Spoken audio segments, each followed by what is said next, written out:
Can we hear?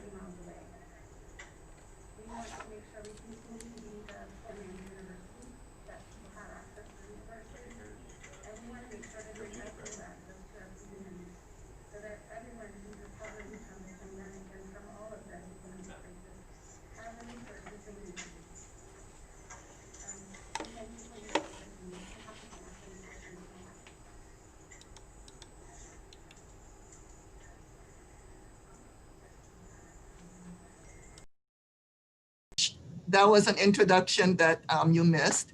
But basically, all of the PowerPoints that were presented earlier is going to be uploaded. All you need to do is just say, please play mine.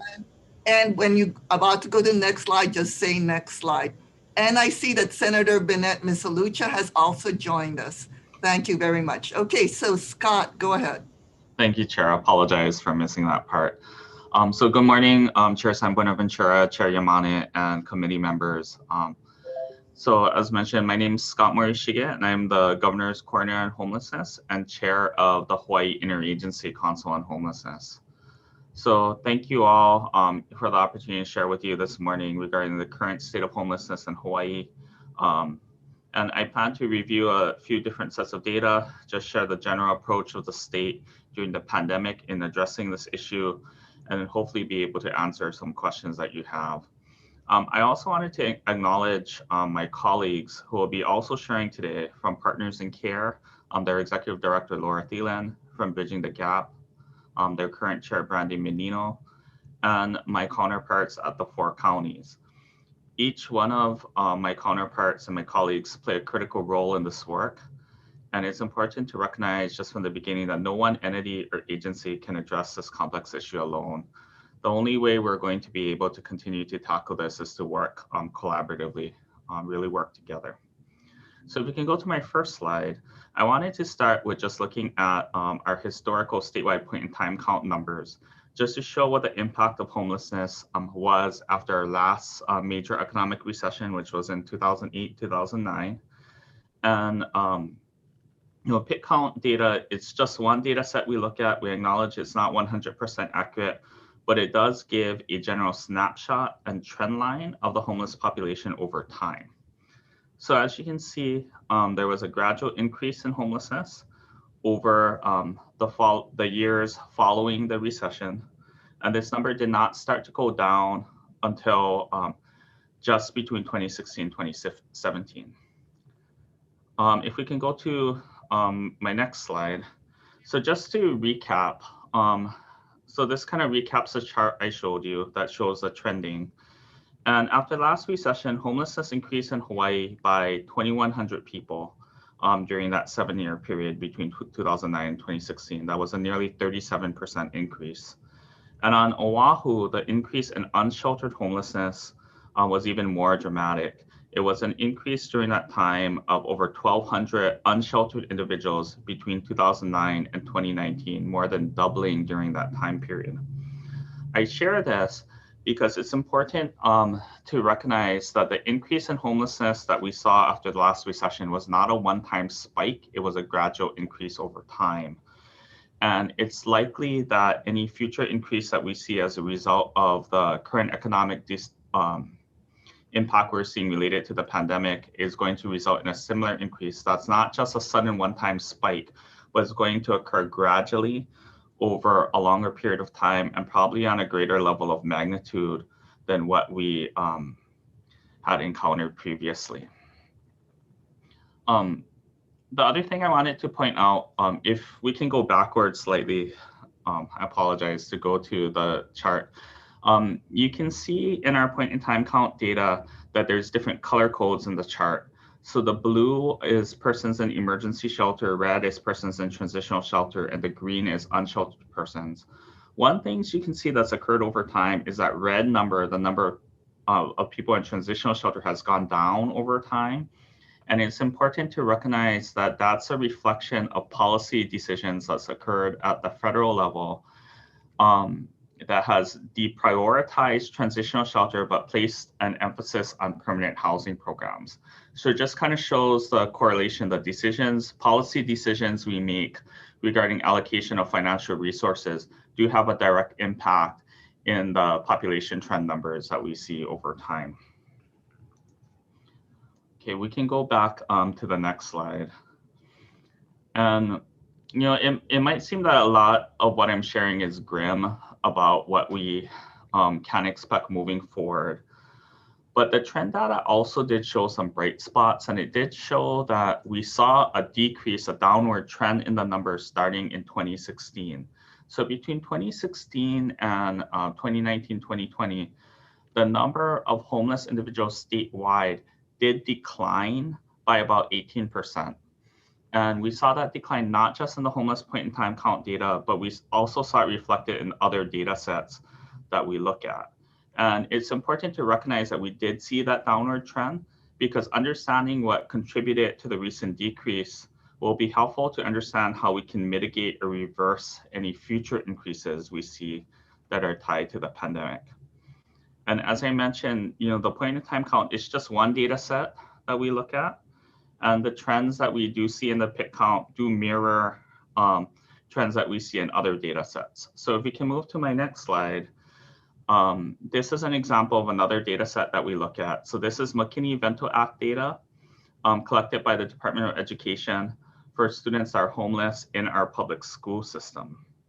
And this is a review of that data set over time. The main difference between the point in time count data set and McKinney-Vento data is that the McKinney-Vento data includes not just individuals that are literally homeless, who are unsheltered or in a homeless shelter situation, but also includes that blue bar that you see on the chart here that reflects individuals that are not technically homeless, but are doubled up or in shared housing. So that's how the two data sets somewhat differ. And if you look at this chart and you look at the blue bar, the number of doubled up students, that number has increased over time, starting from school year 2016-2017 until our most recent school year 2019-2020. So if we can move to my next slide, this is just a summary of the chart. And again, you know, there's a difference in the definitions of homelessness used by the DOE and by HUD. But if you look at the numbers, we see that if you're looking at just the literally homeless students that were in a homeless shelter situation or unsheltered, we saw a reduction in that number that mirrors the reductions we've seen in family homelessness in the PIT count data. But we also saw that that doubled up number, those in doubled up or in shared housing, increased by 710 individuals during that same 4-year time period. And that was about a 40% increase. And I share this because it's important to acknowledge that even as we're seeing decreases in our overall homeless population, the increase in the doubled up student data indicates that there's a growing number of individuals and households in our community that are unstably housed and that are at risk of homelessness. And I think it's really important to acknowledge that context, that we need to look at not those who are not just the data about those who are literally experiencing homelessness, but we also have to keep an eye on those who are at risk. Because just as we move people off the streets and out of our homeless system, there are people who fall into the system newly homeless because they're coming out of the at-risk category. So we have to keep an eye on both sets of data. If we can move forward, the other set of data that we look at is not just census data, but we look at outcome data. Where are people that are leaving our homeless system going? Where are they exiting to? And one of the bright spots, again, that we've seen in the data, and we've seen most recently correlating with the general decline in homelessness over the past 4 years, is we've seen an increase in exits to permanent housing for those leaving homeless programs. And as you can see on this chart here, the number of people exiting permanent housing dramatically went up between 2017 and 2018. In 2020, the numbers are slightly lower, and that's partially because this chart only reflects data as of October 31st, because that was the last month for which we had a complete data set. And also because the COVID-19 pandemic did have some impact on our providers' ability to deliver services. But what's key to note here is even though the number of individuals exiting housing was less in 2020, the rate of individuals exiting to permanent housing, the percentage out of the total that went to permanent housing actually increased. So we can go to my next slide.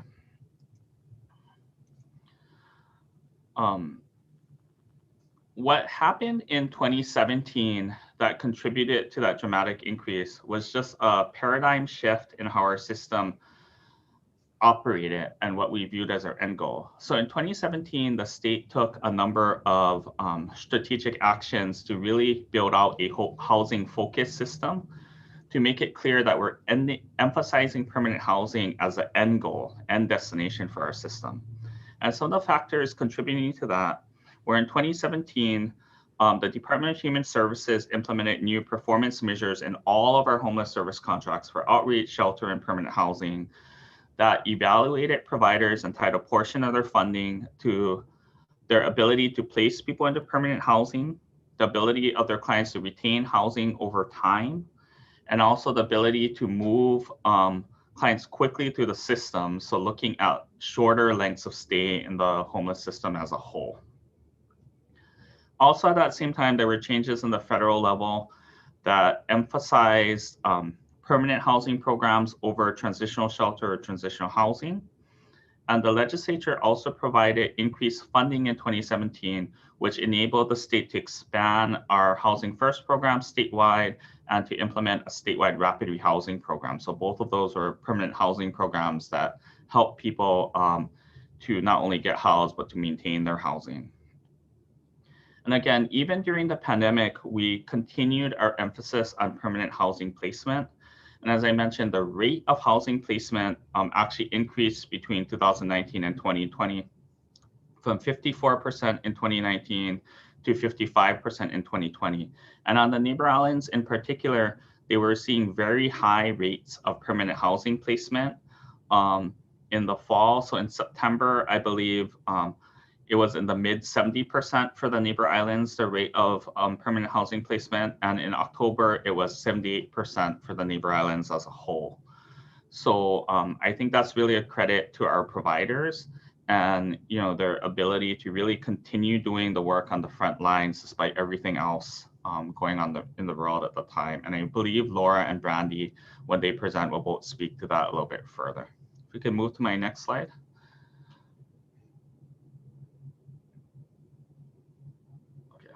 This is just a review for the members of the committees about the homeless programs that are administered by the state's Department of Human Services.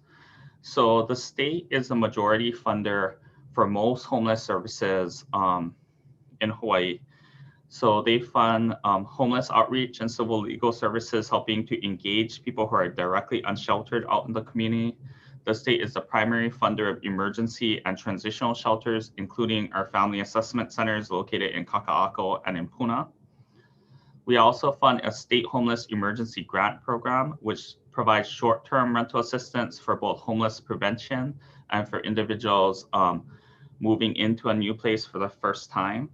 We provide a housing placement program that provides a similar type of short-term rental assistance for families with minor children and utilizes some TANF maintenance of effort funds. And we also provide rapid rehousing and housing first. Rapid rehousing is a short to medium term subsidy, which provides not only the financial assistance, but also case management. And housing first is more intensive long-term subsidy combined with really intensive case management. And housing first is sometimes also referred to as permanent supportive housing or PSH. If we can move to our next slide. And I want to point out, just as far as my role, there's another office in DHS that administers those programs that I mentioned earlier, and that's the Homeless Programs Office in DHS. My office doesn't directly administer the funds, but we work together with that office, and my office also helps to align those efforts with the efforts of other state departments, including those listed here. Because we need to leverage the resources of all state agencies and really take a collective effort to support our homeless system. For example, for individuals with severe mental illness and addiction issues, we work closely with DOH. For our homeless youth, we work with the DOE, their homeless liaisons, and the Office of Youth Services. We also recognize that We are seeing homelessness directly on state lands. So we work with our land management agencies such as DLNR and DOT, and our housing agencies like HPHA, HHFDC, and we also work with our agencies serving the Native Hawaiian population. So just an example of that coordination I do, earlier this week, we had a meeting with Department of Labor, Department of Public Safety, and Department of Health to look at applying for some federal funding to incentivize employers to hire ex-offenders so that we can look at increasing the income for those coming out of our prison system and look at that as a homeless prevention strategy to minimize the number of newly homeless people falling into our system. We've also been recently having conversations with the Department of Hawaiian Homelands, looking at how they can share data with partners in care and bridging the gap and better target their services for those on their wait list that are also directly experiencing homelessness. Move to my next slide. This just provides an overview of our homeless system so you can see the system's flow. So on the left end, it starts with outreach and navigation and also quick problem solving and diversion for those that we can resolve their situations of homelessness quickly. And on the far right side, the goal is permanent housing, and there's a range of permanent housing programs based on an individual's level of need. I know there's a lot of acronyms in here, but really quickly, HLC is higher level of care. So basically care home or nursing home level of care for those with really acute health-related needs. PSH is permanent supportive housing, RRH is rapid rehousing, and PH is permanent housing. But the main thing to see is that the system starts with engaging, building a relationship with people, and then navigating them to permanent housing as the end goal. There's different pathways for those with a higher level of need and those with a lower level of need. And the system allows for people to be housed directly from the street if that works best for their situation, or if, depending on the situation, we can also house people, taking them into emergency shelter. And we recognize that some people may need extended stays in emergency shelter if they have a higher level of need. And those with lower needs may not need to stay in shelter as long. And the goal is just to move people through the system as rapidly as possible to permanent housing as the end goal. And I mentioned earlier that COVID-19 has had an impact on our system. And like anything else, we have been impacted by the pandemic in two main ways. Primarily for emergency shelter, many of our emergency shelter facilities are congregate facilities. So they've had to implement social distancing to help our individuals in shelter to remain safe and for the staff to remain safe. So our emergency shelter bed capacity has been reduced by roughly 20%.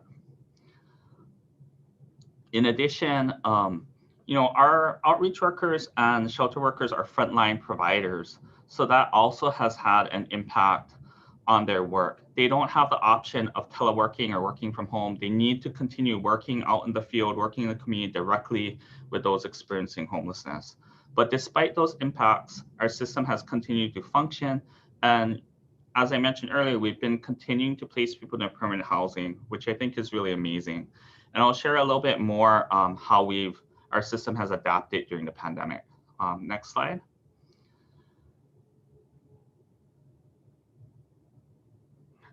So as I mentioned earlier, our focus really remains on housing. And I think I can't emphasize enough that the system we've built out to address homelessness is really a housing-focused system. We're grateful for the legislature in 2018 for providing Ohana Zone funding to allow us to partner with the 4 counties and other providers to really address this issue. And the flexibility of Ohana Zone funding has allowed us to leverage other city and state resources, especially during the pandemic, to support new permanent housing programs have come online. And this slide just reflects a few of them. Here on the island of Oahu, Kumovai is a permanent supportive housing program for homeless seniors. That opened in January of 2020. It leverages a physical building owned by the city and county of Honolulu and uses Ohana Zone funding for the supportive services.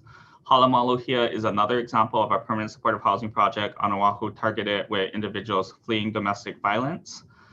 And then the 2 slides on the bottom are the Kealaula project at Pualoke on Kauai, which is a permanent housing program modeled after the Kahauiki village, where DLNR provided the land, Ohana Zone funding assisted with both the capital construction and the supportive services, and we're able to bring up 29 units there fairly quickly at a much reduced cost because we're leveraging state land, and we were able to utilize the governor's emergency proclamation at that time to streamline a lot of the permitting and development issues. And then the fourth slide is for Huliao on the island of Maui, and that's the site of the former Maui dorms in Kahului, and they'll be opening early this year, I think around the beginning of March. So all of these programs bring online permanent housing inventory, and they leverage HHFDC funding and other county funding for the construction, acquisition, and rehab. We can move to the next slide. In addition to continuing to bring online new housing resources, we've also looked at increasing homeless access points where we can engage individuals and bring online additional temporary shelter to offset the reductions in our congregate shelter that we experienced during the pandemic. So again, we were able to utilize Ohana Zone funds to quickly adapt. These are just some examples. The slide with the tents that shows, or the picture with the tent shows our Honu or Post program, currently run by the Honolulu Police Department operating at Kehi Lagoon Beach Park, that provided at one time up to 150 additional individuals space for them to go into. The Honu Post is a 24/7 facility, very low barrier, and it's tied to transportation services provided by the city and county. So it allowed us to offset some of the reductions we're seeing in emergency shelter capacity here on Oahu. The next two slides, so the Keolaho Emergency Shelter and Hala Hanakahi and Kalamaku. Those are projects on Hawaii Island. Keolaho is at the site of the old Hilo Hospital. Right prior to the start of the pandemic, it opened and provided beds for 50 single adult males. And then we worked with the county to allow some of our funds to be used for the purchase of the tiny modular homes or tiny homes to support Hala Hanakahi and Kalamaku. And Hala Hanakahi is in East Hawaii and Kalamaku is in West Hawaii. And then the last picture is for the RISE Youth Assessment Center located on the Hawaii Youth Correctional Facility campus. And again, Ohana Zone funds were used to support that program opening up and also to support its ability to outreach to individuals, underserved youth in areas of the island that had previously been difficult to reach. Move to the next slide. In addition to the focus on housing and the programmatic aspect of increasing number of access points, we've really also focused on building both provider and state capacity during this time. So we quickly mobilized, partnered with the Department of Health to launch something we call the BHH Surge, or Behavioral Health and Homelessness Statewide Unified Response Group. But through that, we held webinars for providers and state workers on a weekly basis to share information, give them updates about the system. We also convene frontline provider meetings with frontline outreach and shelter staff, as well as monthly homeless funder meetings with government agencies directly funding the issue, as well as a hui of funders from the philanthropic sector to allow us to coordinate across different systems and to leverage different funding streams during the pandemic to look at flexibility to really enable a flexible and rapid response. As part of this, we also looked at how we can strengthen the capacity of our state law enforcement and land managers. So we partnered with the Department of Health to establish a Homelessness 101 training for state law enforcement. And we work with DOH to have state law enforcement officials, such as the sheriffs or dole care officers at DLNR, have the ability to do MH1s, to do short-term emergency hospitalization for people who were severely mentally ill. And we work with DOH to have crisis intervention training offered to that group as a way to build capacity among our state agencies, and again, as well as among the providers that we work with. Next slide. And the other thing that continued, in addition to the direct delivery of services, is we continue to work this time with our state agencies, DLNR and DOT primarily, to respond to encampments on state and county lands. During the pandemic, the number of complaints regarding camps on state lands have increased. That's not to say the number of people have increased, but I think homelessness has become more visible during the pandemic because there's less other activity going on. The coordination with law enforcement and land management agencies is key to respond to these complaints. And we've been able to use the interactions, the touches that they've had to not only respond to the immediate complaints of illegal activity or unauthorized camping on state land, but we also use this as opportunities to intersect with our homeless service providers to make sure that mobile testing is offered to those that we encounter in encampments, and we're able to distribute PPE to unsheltered individuals living in encampments. In addition to the, one more thing on this slide. So in addition to the direct services we deliver, one other item that the state, one other program that the state administers is a stored property program, which the funding comes out of Department of Human Services, but is transferred to Department of Transportation through a MOA. And the stored property program allows DOT to remove trash and debris encountered from encampments on state lands, and also to store property to comply with emerging legal requirements. And the numbers at the bottom just give you an idea of the impact of the stored property program. So in 2019, that stored property program removed 5,081 tons, over 11.2 million pounds of trash and debris from state lands statewide. And in 2020, the program removed 5,990 tons, so over 13.8 million pounds of trash and debris, as well as stored items for 285 households. Okay, next slide. And finally, my office really has continued to focus on systems level coordination during this time. The pictures here are just an example of a fiscal mapping that we recently did and we shared at our December Hawaii Interagency Council on Homelessness meeting to really map out all the different streams of funding, federal, state, and local for our homeless system to really identify service gaps, overlap, and areas of opportunity. In addition to that, we are working, like I mentioned earlier, with the other state agencies such as DLIR, Department of Hawaii and Homelands, and so forth, to really identify opportunities where we can leverage other federal funding streams or other pots of money, because we realize the really severe economic situation that the state is in, and we know that we need to do coordination and planning at a systems level to really effectively continue to support these programs moving forward. So I just wanted to share that briefly with the committees. And next slide. To summarize, our overall state approach really has been and continues to be focused on these three main areas. One, there's really an increased focus on accountability for state-funded contracts and services. The implementation of performance metrics in 2017 was a really key thing.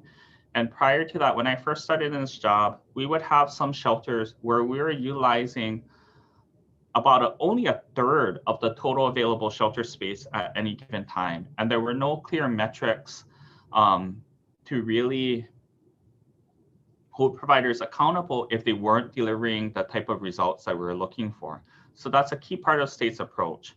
The second part is the emphasis on permanent housing and making that really clear. No matter what we do, it's with the end goal of navigating someone from a situation of homelessness to stable permanent housing, and more importantly, helping to ensure that the person stays in housing over time.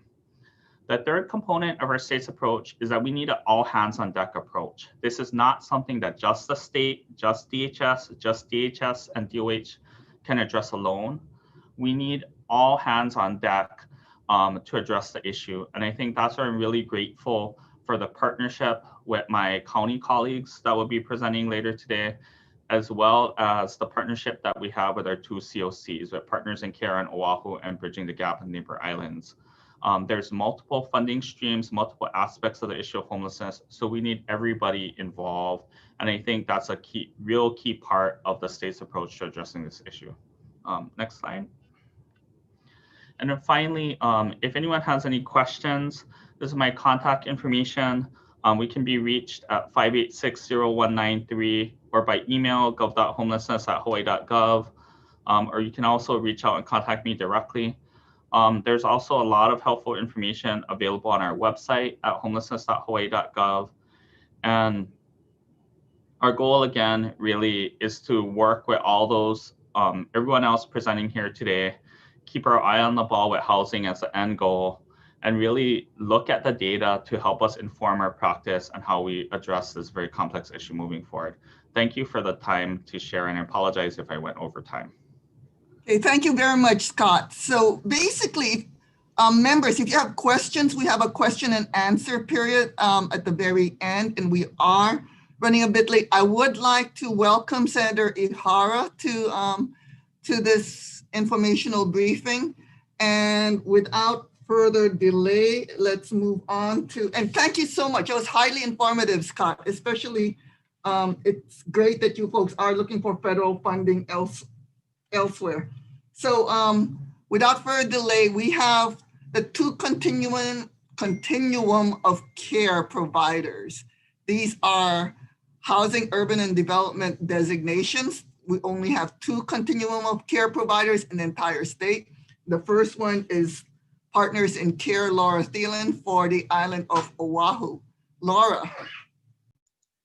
Good morning. Thank you, Chair Senator Sam Buenaventura and Chair Representative Yamani for having us here today, and all the members of both committees. I'll just try and skip over anything that Scott has already addressed. We do have a very good working relationship with both the state office on homelessness as well as our neighbor island counterparts. So we've combined and kind of sorted out what we're doing. Partners in Care, kind of the easiest way to explain what we do is we help to oversee HUD funding that comes through to the state through our Partners in Care entity. And we also provide support services for all the providers on the island of Oahu. Next slide. What I really wanted to cover today is really what's been going on boots on the ground regarding COVID on Oahu. And I know Brandy will be covering what's going on the neighbor islands.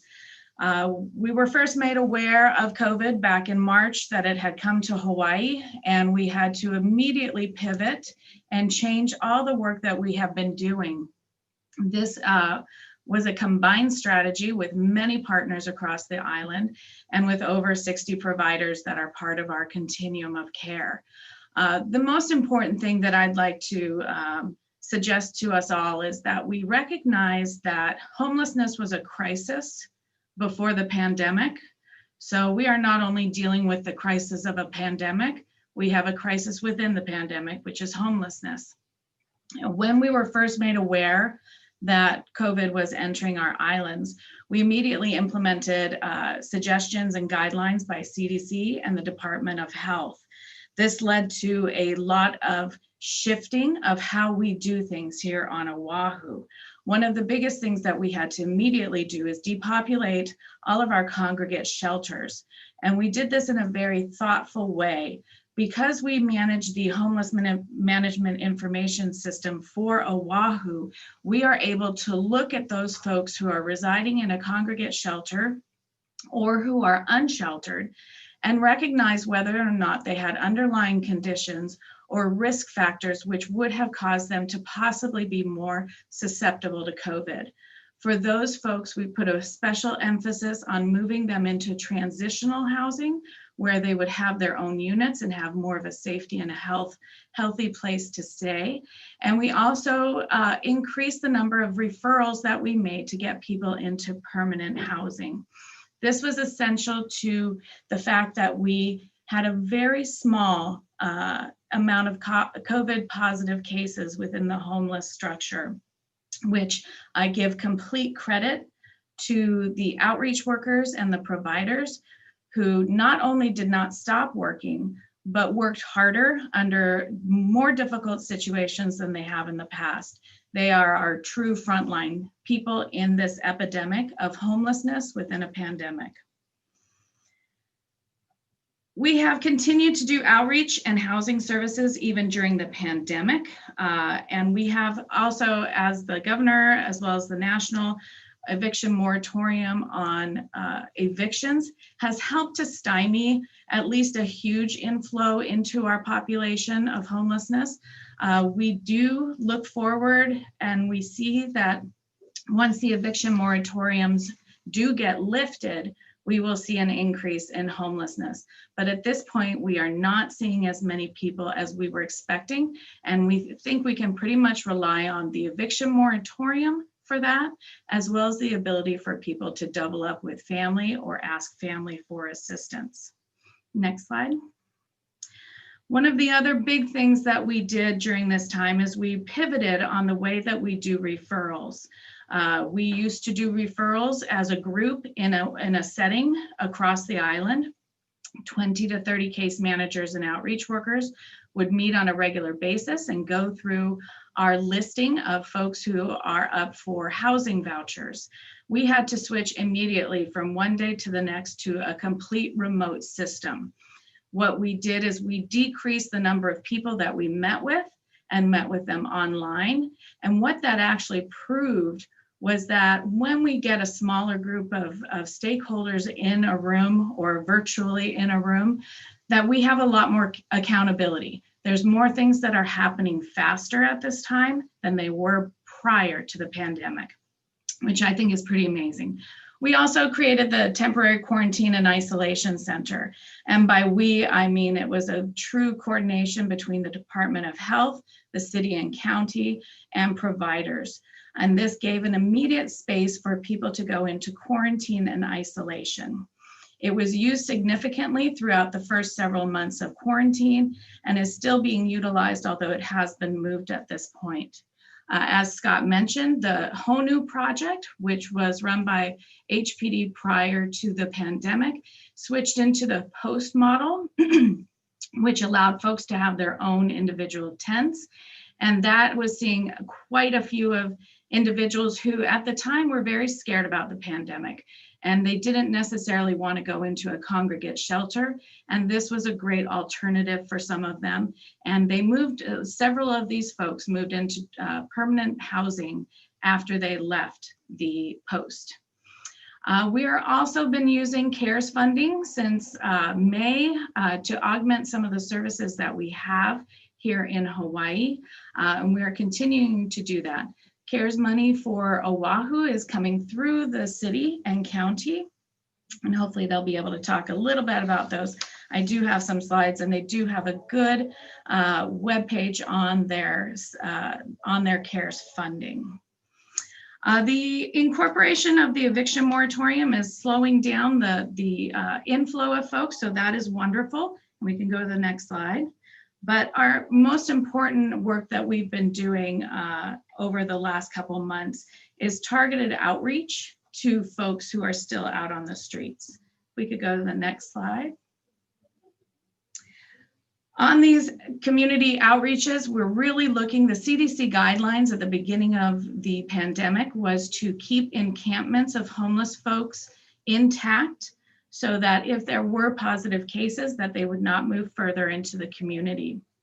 We have been going out consistently and have partnered up with Project Vision. They have been an outstanding partner with us, and they have really done an amazing job of not only keeping our clientele safe, but also educating them, which is an important role because a lot of our clients do not have access to up-to-date information. We go into those encampments, directly into them, and we offer COVID testing. We also provide flu shots and wound care, and hopefully soon we will be transitioning into a vaccination period. Next slide. Some of the other things that we have been doing as a community is supporting the reopening of hygiene centers. As most of you know, at the beginning of the pandemic, the city parks were shut down and several of our clients were forced out of the parks. This was against CDC guidelines, and we worked really hard to get a majority of those bathrooms up and running because that was the only hygiene that people who are unsheltered were able to access during the pandemic. We have also collected thousands upon thousands of PPE that we have distributed to both those who are living on the streets as well as to service providers and emergency shelters.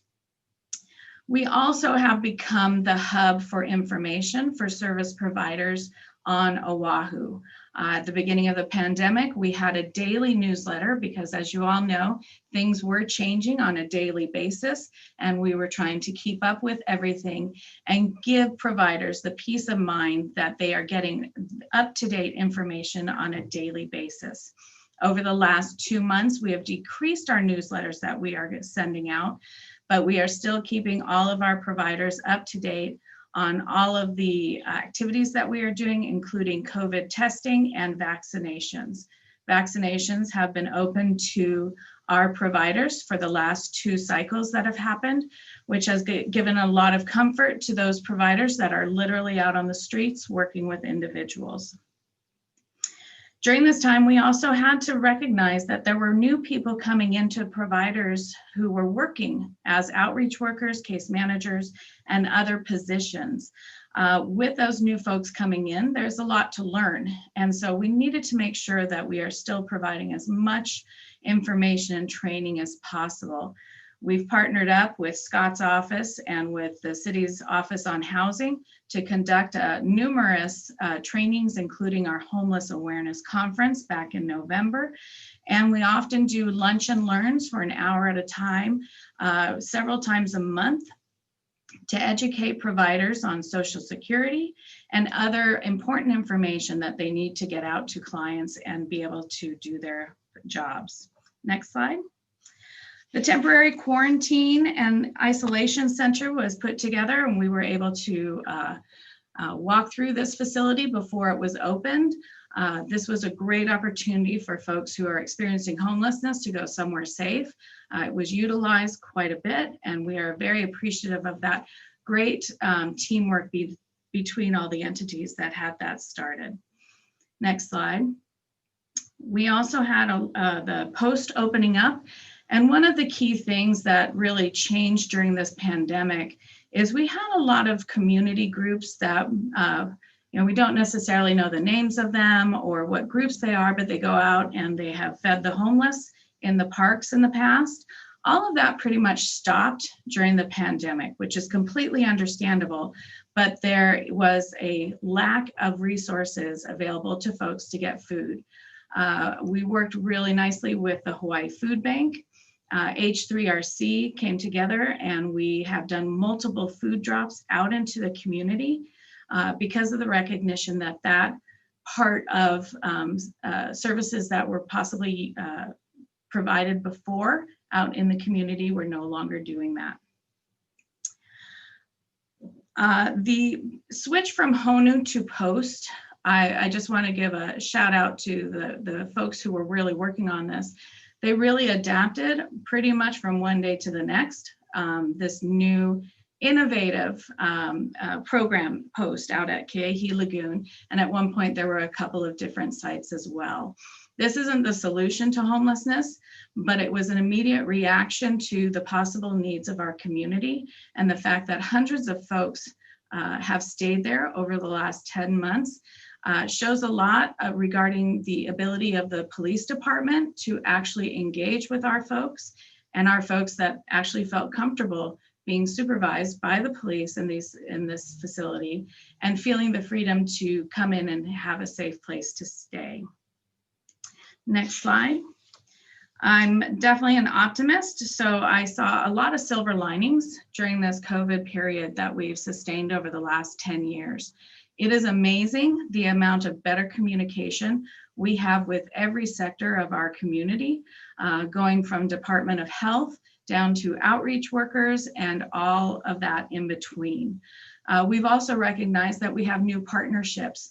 We did not work very closely with Department of Health in previous years.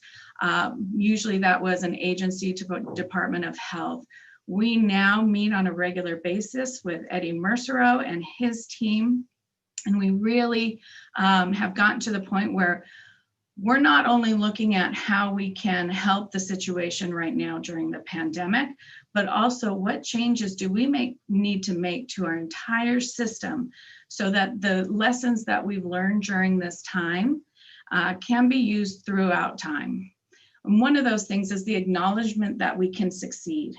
We have succeeded in housing hundreds of people during the pandemic. We have succeeded in continuing outreach in a safe and healthy way to all of our clients who are unsheltered. We need to continue our regular work during this crisis, but we also need to boost it up.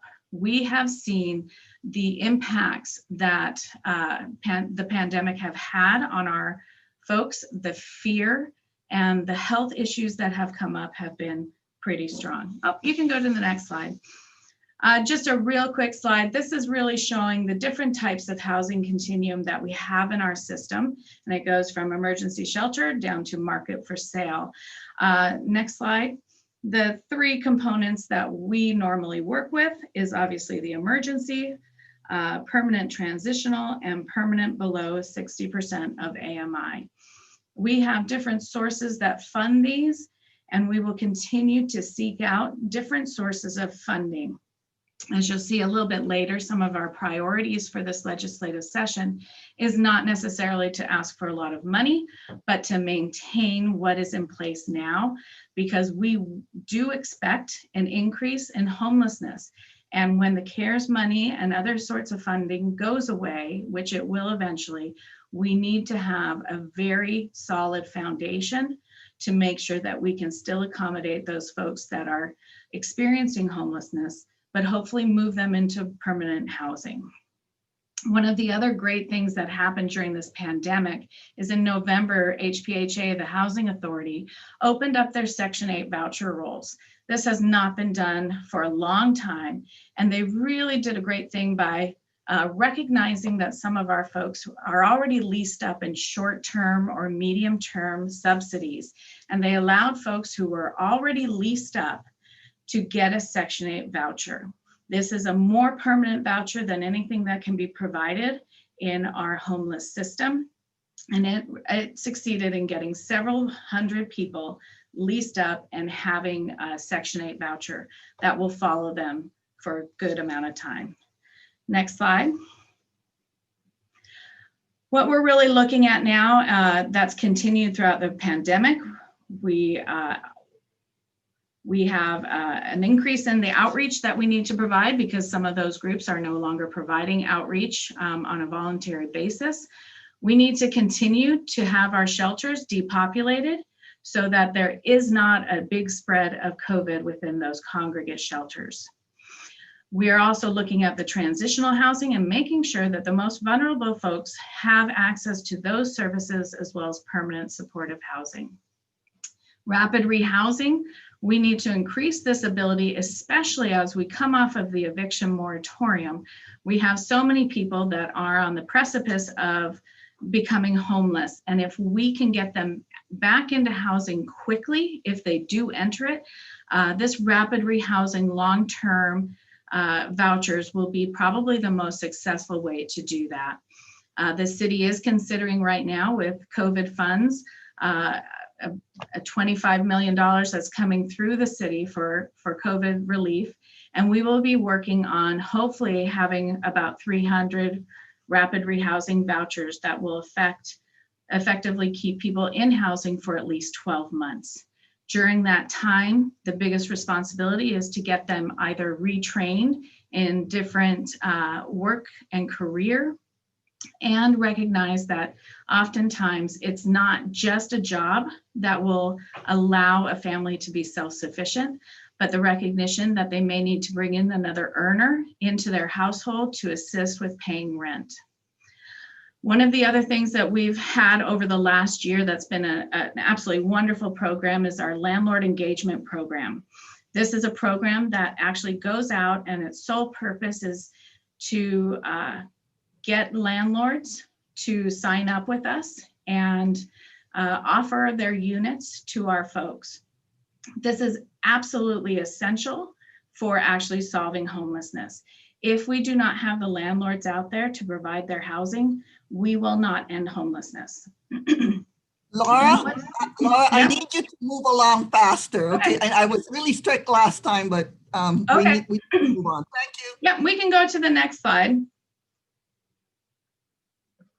So this is some of the important things that we've changed with our housing is we're flipping the script and we are doing virtual tours of housing so that there's less contact with landlords and their possible tenants. And we can move on from here. The next slide is an overview of what's been going on with the CARES funding through the city. And we can talk with the city counterpart for that. And we can go on to the next slide. We are physically out on the streets doing COVID testing on a weekly basis. And looking ahead, we really need to make sure that we move on to the phase of vaccination with all of our clients. Next slide. The biggest components that we need to continue is communication, coordination, and flexibility.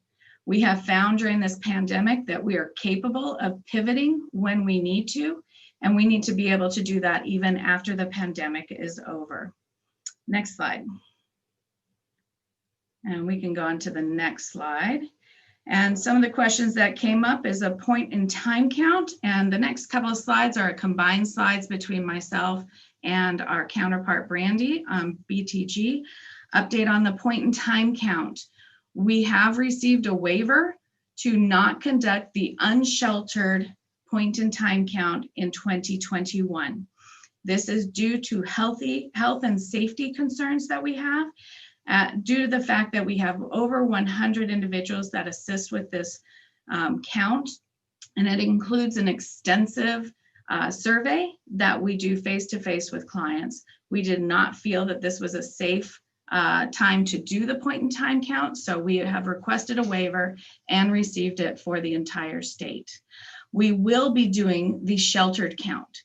So all of our congregate shelters and transitional shelters will be counted, and we will also extend to looking at jails, hospitals, and the post and HONU projects so that we can recognize, as well as the college age population, to see if there's a large number of folks who are experiencing homelessness prior to entering those or while they are in those facilities. The other big thing that has come about is that HUD has decided that they will not have a new NOFA for the 2020 fiscal year. They will be renewing all projects from 2019, which means that we can really just focus on what we're doing instead of applying for more funding. Next slide. We will provide to all of you our legislative priorities, but overall, what we really want to focus on is making sure that we preserve critical homelessness services and supports, continue affordable housing investments to support the economy and our future. And you can look at our next slides for some more information on those priorities. And with that, we can turn it over to Brandy, if you like, Senator. Yes, thank you very much. And so Brandy, our second continuum of care provider for the neighbor islands, please proceed. Hello, Chair Senaventura and Chair Yamane committee members. If my presentation could be pulled up, that'd be great. So I'm currently the chair. Go ahead. Senate data, could you put up Bridging the Gaps PowerPoint? Thank you. Thank you. So I'm currently the chair for Bridging the Gap. It's a volunteer role. We don't have any paid staff. We work together across the neighbor islands in leveraging federal funds and working on system issues throughout the neighbor islands.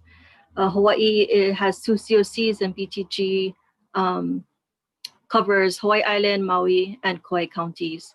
So what I'm going to do is actually tee up data aspects for each of the neighbor islands, while the county representatives will talk more specifically on the activities that they've done throughout COVID, so that we can be more efficient with our time. So we typically, when we talk about data, we pull data from 2 data aspects, and I think Scott covered this. So the data I'm going to present is actually pulled from our homeless management information system managed by BTG Administrator Kamana Onahelu. And the database is shared across the neighbor islands. We agreed to common intake, enrollment, and exit forms. We agreed to a common assessment tool. So the idea is that no matter what organization or provider that they're entering on the neighbor islands, it's the same level of service that we're all providing, in which we call access points in each of the neighbor islands. But we collect quite a bit of data, but the data metrics that I'm going to focus on in this presentation is really 3 data metrics that matter. Next slide. So the first data set will be about Kauai County. And the 3 data metrics that matter is based on the number of people each of the neighbor islands serve. We look at our exit rate to permanent housing. We look at our length of stay in emergency shelter. And the third thing we look at is how long we can keep people housed in their homes once they move into housing. So, and our successful rate at that. And I think Scott and Laura have talked about our exit rate to permanent housing and how it has improved over the years. So I'll share that for each of the counties. So this is what we call the performance measurable outcomes, or PMOs for short, for Kauai County. So while we have housed less people on Kauai County, their exit rate stayed the same. Relatively, there's been minimal change to the length of stay, as well as the retention from 2018 to 2019. Next slide. Or for Kauai County, in that previous slide, their retention rate on that island is the best for representing all 3 neighbor islands at 90%. So whatever they're doing on Kauai, they're able to keep their homeless in housing longer than any of our other counties. For Kauai County, we also wanted to share, oftentimes we get comments or questions, can you send these people back home? And the 2 infographics that you see here is really showing the display that that's a myth. The majority of the people that are entering our system in Kauai County have been in a Hawaii resident for more than 20 years. And that really is just a small amount of people that have been here in Hawaii less than a year. And also sharing our veterans and Kupuna data. Those are kind of 2 other data aspects people often ask about. Next slide. Focuses on family homelessness on Kauai County. And in that county, we served, 54 families. Of that, half of those families are led by single moms. Again, it's about the same rate as last year. 24% of the people in families are children, and of those children, 41% are under the age of 5. The next slide talks about the inflow and the number of people entering the system in Kauai. So oftentimes you'll hear, hey, how come homelessness looks like it's the same? I said, this is one of the data aspects of as we're working hard in moving the system in a housing focused way and exiting them at a higher rate into permanent housing, it's the more people falling into homelessness that makes it's like a wash, right? You're putting people in housing, more people coming in. So this is showing over the time period of 6 years, what it looked like of our newly homeless is the darker orange. And then those who have been in our HMIS system is the lighter beige, peach. But the total at 2015 for Kauai, we're at 305, and then those who entered our system is 251. So there is a slight decrease. Next slide. We want to move on to Maui County. We're sharing the same data sets. They did serve more people this year on Maui, and actually all 3 data metrics showed improvement from last year. So there's a higher rate of permanent housing. There's less, our average length of stay in the emergency shelter is less. It went from 114 days to 80 days. And the improvement in their retention went from 77 to 78%. So all 3 data metrics improved on Maui County from last year. Next slide. Again, it's the same shared with Kauai. Again, we're serving families and individuals that's been here more than 20 years. Next slide. It's about family homelessness and emphasis of that. Again, you can see high data on single moms that are leading our families. And again, quite a bit of children that's on the street. Next slide is Maui's inflow. So again, you can see the decrease if we just look at 2015 to 2020. The new homeless was at 1,300. We're at 823. Definitely showing improvements in keeping people out of the system. But this number, I think, is still higher, people falling into homelessness, than the number of people that we moved into housing on Maui was 530, right? So removing people, higher exit rate, 530 people, but 823 came in. Next slide. For Hawaii County, our exit rate is the highest in all the neighbor islands at 70%. But our data metrics for our retention needs improvement. That we went down slightly, and we did a little bit better in our length of stay as well. But again, helping to move this focus into permanent housing we're getting better at moving people, exiting our shelters and going into permanent housing. Next slide. This is much like Kauai and Maui, but quite a bit. See the increase in 63%. It still have lived in Hawaii for more than 20 years. So again, we're talking about Hawaii residents. This represents our family homelessness on Hawaii County. We have way more children. Our rate of children is more than the other two neighbor islands. Again, there's no different surprises. More than half of our families are served by single moms. Before I move off of this slide, I wanted to mention that in this last year, there were two providers on Maui and Kauai. Because of our effort in reducing family homelessness on Maui and Kauai, we're recognized by receiving a national award in leadership with an unsolicited grant. Maui Family Life Center recently was in the news about that in, I think, early December or November.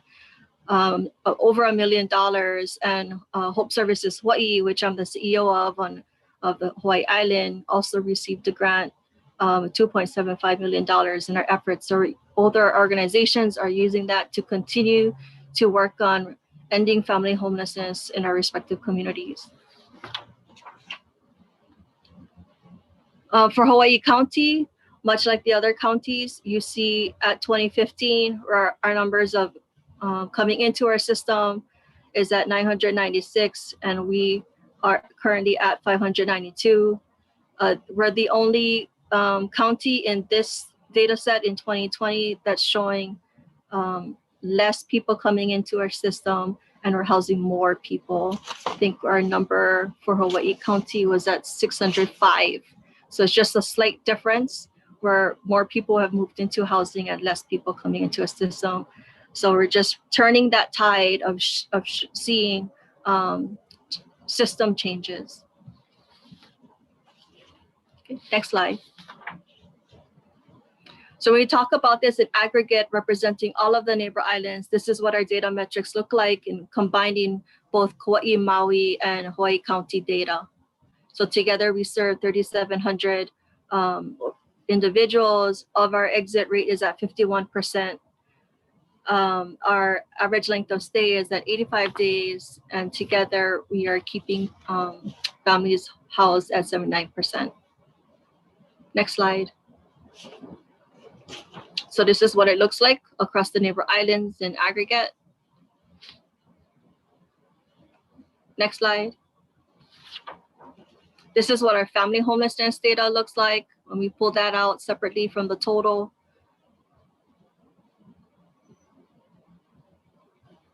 And who we're talking about, again, a majority at 57% are led by single moms. Next slide. Our inflow data, you can see, is the gradual decrease. between 2017 and 2020. We still got quite a bit of work to do. These are resources like homeless prevention and diversion efforts that's embedded in housing placement program, rapid rehousing, state homeless emergency grants, all helped to shift our diversion, meaning that we're doing problem solving in the front end and not automatically using shelters as the first answer, right? We're problem solving on the streets or people in their homes, helping them remain in their homes so that they do not fall into homelessness. And a big effort of that is quite a bit of homeless providers also helped the state and the counties distribute rent and mortgage relief programs this past fall in an effort of eviction prevention and helping them to stay in their homes so they do not fall into our system. So that was really critical in the utilization of CARES Act funding. And I just have one slide about COVID because I know that my counterparts will go into detail, but the overall message is that is kind of what Laura already said. You know, we continue to keep our eye on our performance measures, staying housing focused, and continue to house people as quickly as we can and as much as we can. And during this time of the pandemic was called to do more. And homeless providers did so more, continued to do outreach, worried about those who are unsheltered, getting them COVID testing, educating them about the COVID-19, also helping with produce distribution and the rent and mortgage program, as I mentioned, increasing additional capacity in shelters across the neighbor islands. Next slide. Through that COVID-19 response, you know, we've shifted from meeting or at least the BTG board every other month to weekly meetings, definitely in the beginning, increasing our communication of shared practices across the state. And one of those things also is how to distribute and what we're going to do on our neighbor islands to help with the COVID pandemic. Earlier last year, our ESG COVID round 1 contracts, I think, was implemented in July for the first round, in which increase in street outreach, emergency shelter, homeless prevention, and rapid rehousing across the neighbor islands. And that was the total grant, BTG grant of $1.5 million and some change. There has not distributed our ESG COVID round 2 funding. That is still being determined and planned by the State DHS Homeless Programs Office. They began conversations this week with individual providers and hoping to finalize their plans with HUD in the next couple of weeks and to get funding out the door, we hope by February 1st. And that total amount for the neighbor islands, our allocation is just shy of $8.5 million. And these are the 4 activities that each of the neighbor islands can focus on. I've experienced through my own work with conversation with HPO that they're focusing the emergency shelter with specialty shelters, looking to fund stabilization beds or medical respite as well. What our lessons learned from the COVID response is much like what Scott and Laura has also resonated with them, is that we must continue to work with urgency.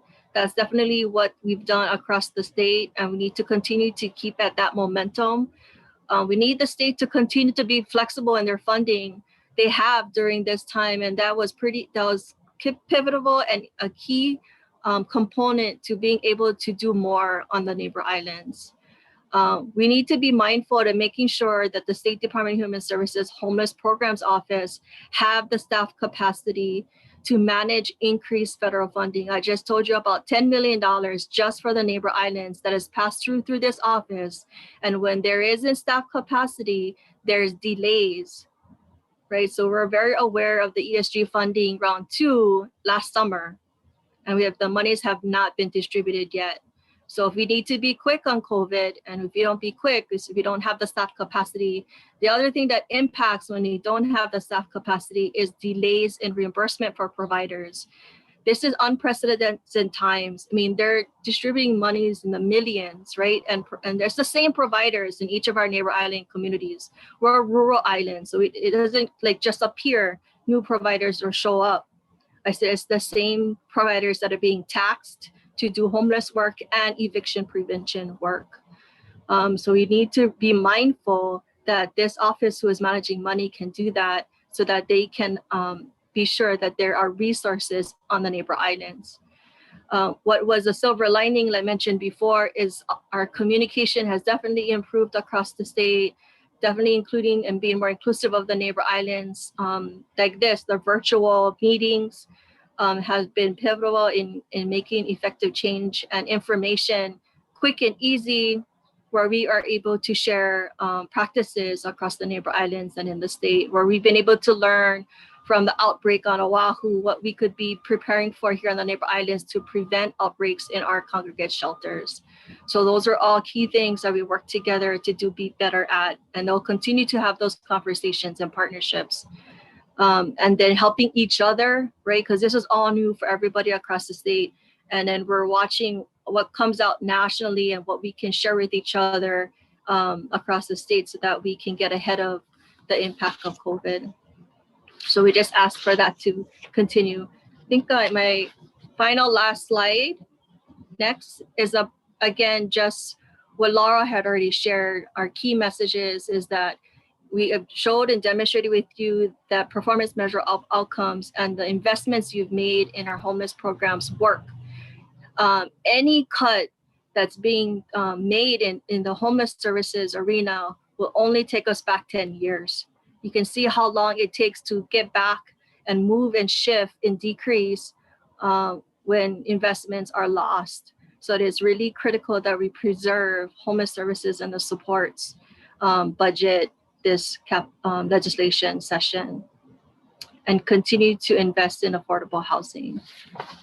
That's all I have for today. Thank you. So thank you so much, Brandy. And I apologize to everyone, but we are running a bit late, so we're gonna try and move it faster. First up would be Oahu's new housing director, Anton Cookie. Cookie, I hope I'm pronouncing your name correctly. You've got big shoes to fill after Mark Alexander. So Mr. Cookie, are you there? I am here. Thank you, Chair Buenaventura and Chair Yamane and the rest of the committee. I appreciate you including me in this briefing. Yes, I'm new to this office, so I didn't submit a presentation. I think a lot of the numbers were included in Laura's presentation. I've been spending the time in the last week and a half meeting with Laura and Scott continuously to make sure that what we're doing is coordinated. I believe in that. The new mayor, homelessness is very important to him. I think we have a great impact in terms of working with providers to deliver service, but very much a focus on low-income housing. And in the mayor's first 90-day plan is increased resources in low-income housing. And so we're reviewing that so that people don't fall into the system. I would also say that in this phase 2 of the distribution of the money that's coming through us, that our economic revitalization department is on top of that and really trying to leverage the databases that they developed in the first phase, so we don't have as many overages and double payments to have to go back and recycle through. We will be looking at transitioning from the post to the HONU programs, but it has to be timed with the COVID-19 and the issues there and proximity, but the HPD and Community Service Department are working through that, but we'll be seeing that probably this year, that transition. I really, the interagency work, the support from the state with the Ohana zones has been tremendous, and I'm hoping we can continue to understand how we can leverage those. So I look forward to working with the committee, and at your request in the future, if you would like me to come back and report on the county, I'd be glad to do that. Okay, thank you very much. Okay, so folks, I just want to let you know, because a lot of presenters, they gave humongous, great information, but we are running a bit late. If you folks could please not duplicate what has already been presented. I think the big focus right now, for me anyway, would be whether or not we had any COVID-19 clusters because of the homelessness problem. If you could please answer that. And I really want, especially because we have a lot of freshmen on this Zoom, that I really want to give them an opportunity to ask questions. So please, let's move it along. Next up is Hawaii County. We have a new Housing Director, Susan Kuntz, and we also have continuing Sharon Hirota. If you folks could please share your time. Thank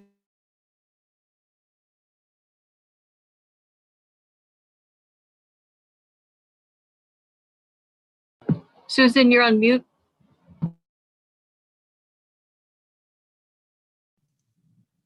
Thank you. Good morning, everyone. My name is Susan Coons, and I've been recently appointed by Mayor Roth to serve as Hawaii County's Office of Housing and Community Development's Housing Administrator. I want to thank you all for this opportunity to provide an update on the work we're doing on homelessness. This administration fully embraces the hard work and collaboration that has been happening within our county and the state. And we want to continue to take a proactive approach to support this work and to continue to focus on addressing and preventing the root issues of homelessness and advocating for laws that help to stem some of these issues. Sharon has served as the county's homeless coordinator, as you know, and has done awesome work in developing partnerships and coordinating our homeless programs. So I am very happy to tell you that she has joined the Office of Housing and Community Development to continue this work. With that, I'm going to turn the floor over to Sharon to present for Hawaii County. Thank you.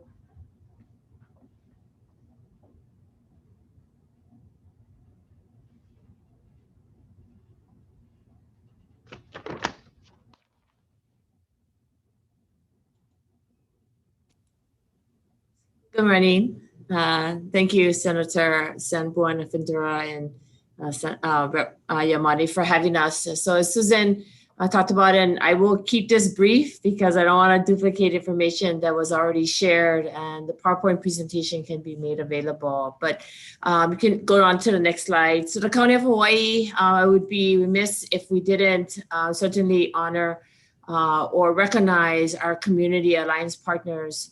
40 organizations of allies who are working together to find solutions to end homelessness on our island. We are a group of volunteers made up of several various service, faith-based and community-based organizations in support with the state and county agencies.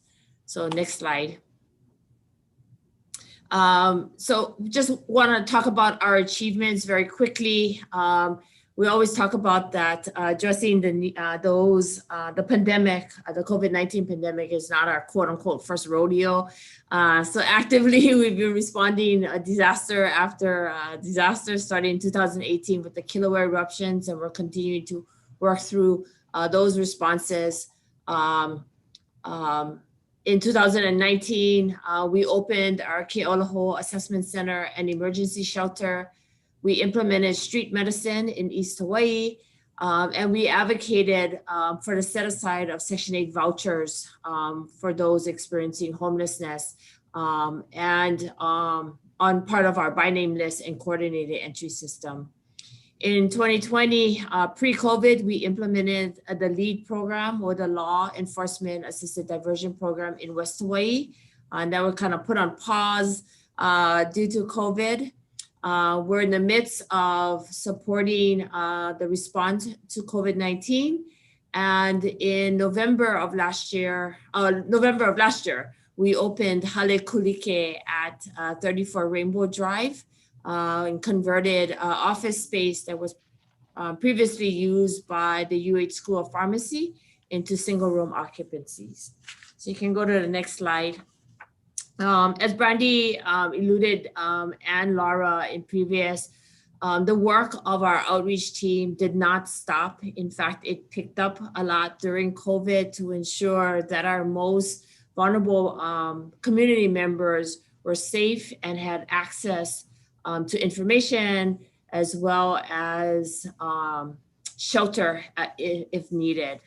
So we were able to use the data and the data system we had to ID some of our high-risk individuals and started mapping some of our encampments to ensure that as people moved, we knew where they were going. We also implemented the COVID-19 testing at our sites.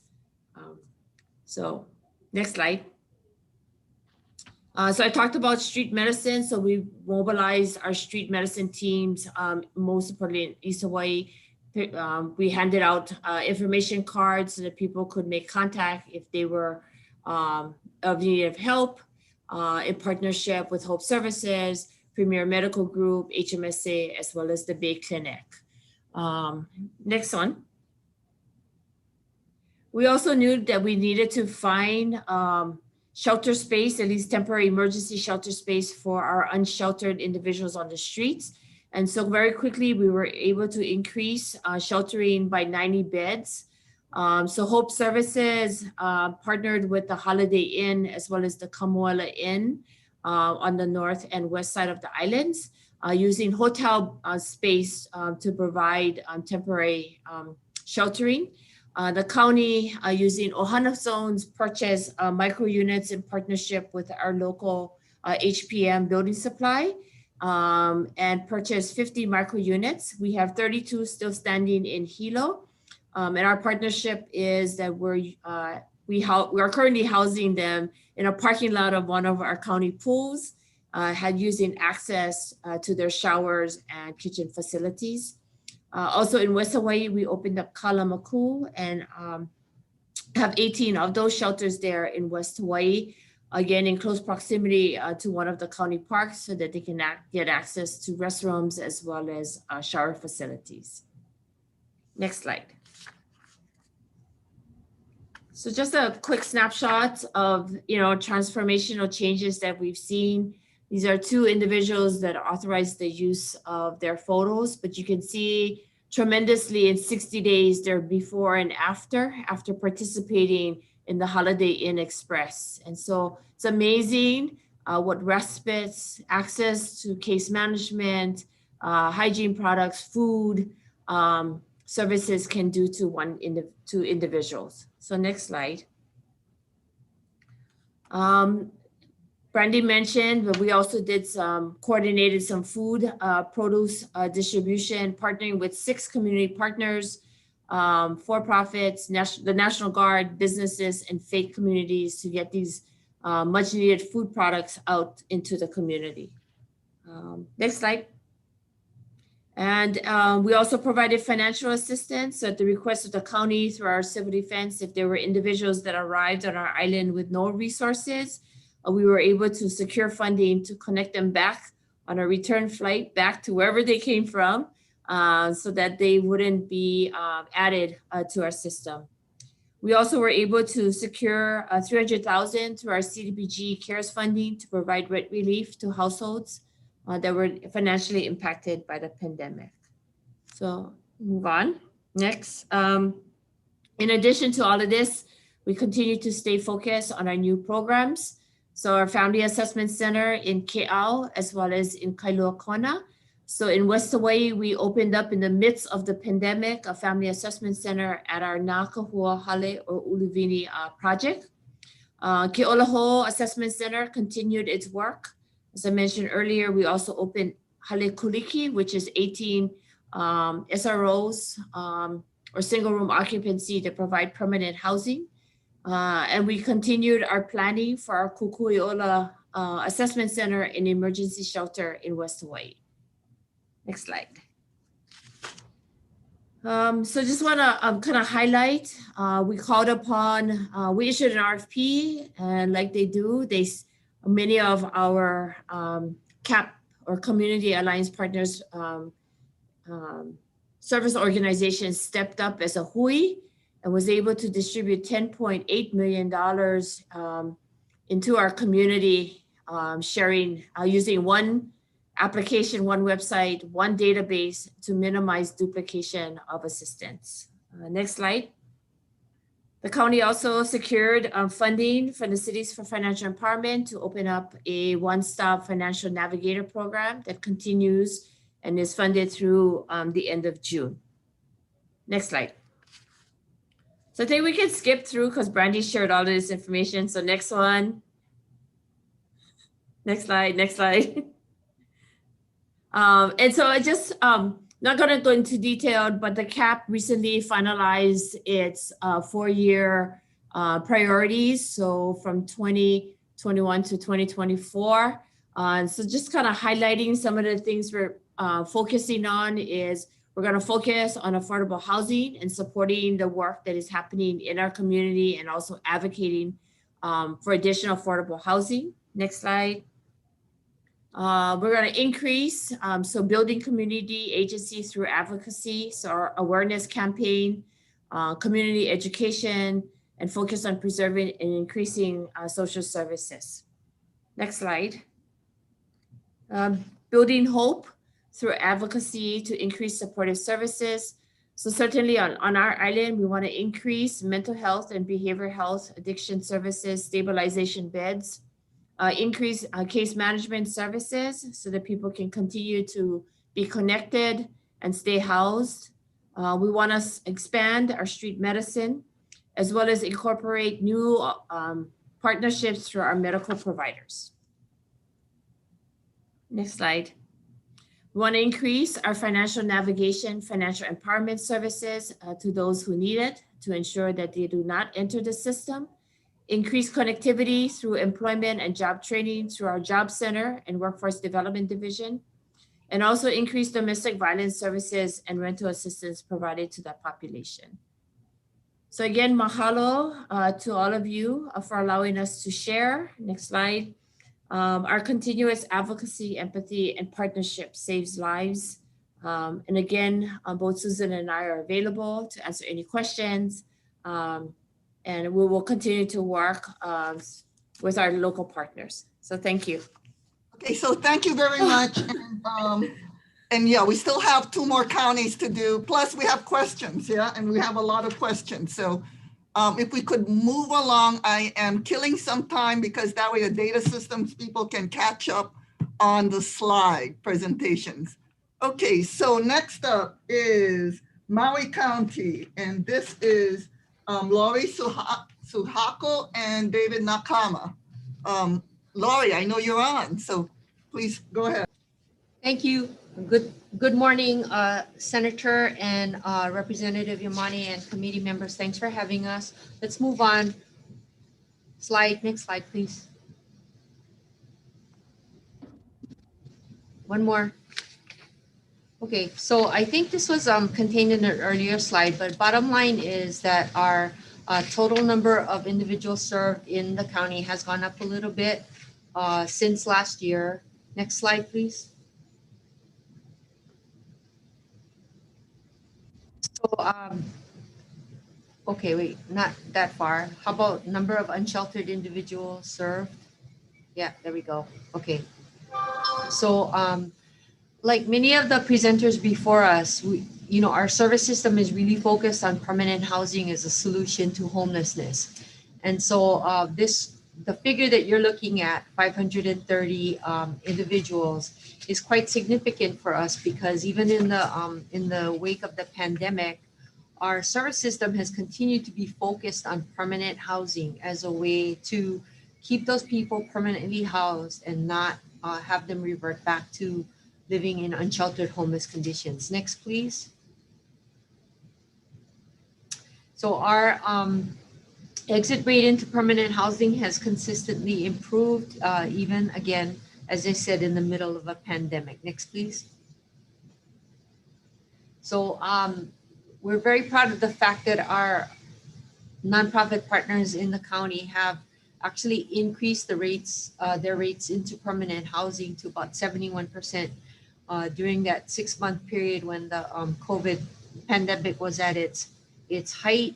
We thank them for their diligence and for the hard work that they invested in getting people housed. I think that it's a testament to their recognition that people who are living in unsheltered conditions were at higher risk for becoming ill. And so the resources, both human and housing resources that were enabled to make this transition was very significant. Next, please. So some of the initiatives that the county undertook during this time was to ramp up what we call the Wahiho Malu'o Wailuku, which is a pallet shelter in Wailuku. It was placed in a county park facility, utilizing the county restrooms, as well as a mobile hygiene unit that was donated for our use by Kahalea Keola, one of our nonprofit partners. These 8x8 units have electricity, they have air conditioning. They could house as many as 4 people at a time. We prioritize people who were living in unsheltered conditions and who had a high vulnerability. That means by age, by disability, or by virtue of a pre-existing health condition that made it more likely that if they were to become infected with the virus, they would suffer severe consequences. The county operated this facility for a few months, and in November, gratefully transitioned our management of this facility to Family Life Center. We provide 24-hour security as well as 1 meal a day for shelter residents with the aim that this is a temporary facility and that people will be moved from this facility into permanent housing options. Next, please. Next, please. So we anticipate that this project will be terminated by the end of March, and that we're looking at some different strategies to utilize the physical resource of the pallet homes and put them somewhere else so that the same process of taking people in off the street, providing case management and support services and moving them into permanent housing can be replicated in other geographic areas of the community. Next, please. Another large project that the county has undertaken is called the Huliao Project, and this is funded through the generosity of the legislature and with support from Scott Morishige's office. This property was a former dormitory for the University of Hawaii Maui campus. It fell into disrepair. The Ohana Zone funding has allowed us to pay for property management as well as case management once these units become inhabited. We actually received $5 million in DERF funding for the rehabilitation. And as you can see, the project is progressing. We expect that the occupancy will be achieved at the end of February or the beginning of March. This will provide 12 homeless families with permanent housing and offer them opportunities to be stable. And we're hoping that with the availability of this permanent housing, we can create a little bit more movement in the shelters that we have so that people can be moved in more quickly off the streets as well. Next, please. So as you can see the process of this. This is right in Kahului, just across the street and a little bit down the road from Ka'ahumanu Shopping Center. So again, next slide, please. So we're able to achieve these outcomes with $5 million in DERF funding, about $874,000 in Ohana Zone funding for case management and property management, and have been very appreciative of the partnership with HHFDC and the University of Hawaii in getting this project done. And of course, I'm very grateful to Scott and his staff for their administration of this funding and for their support and their guidance in this process. So Senator San Buenaventura, to answer your question in particular about homeless and COVID, here in Maui County, we've had a few incidences of homeless individuals who tested positive. Some of those have used Department of Health administered quarantine sites on our island.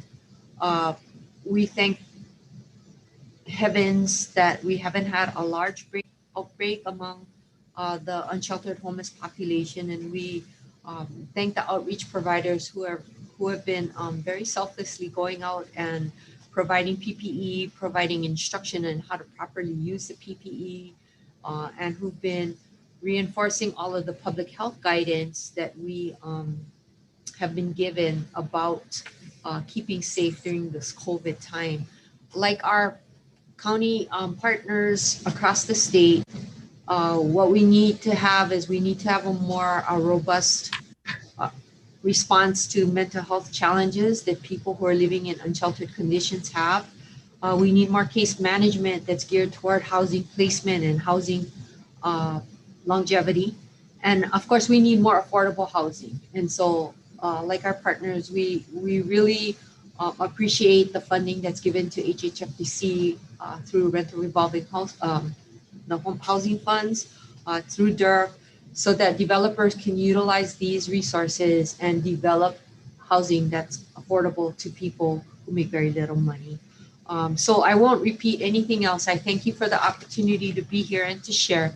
And please forward any questions that you might have.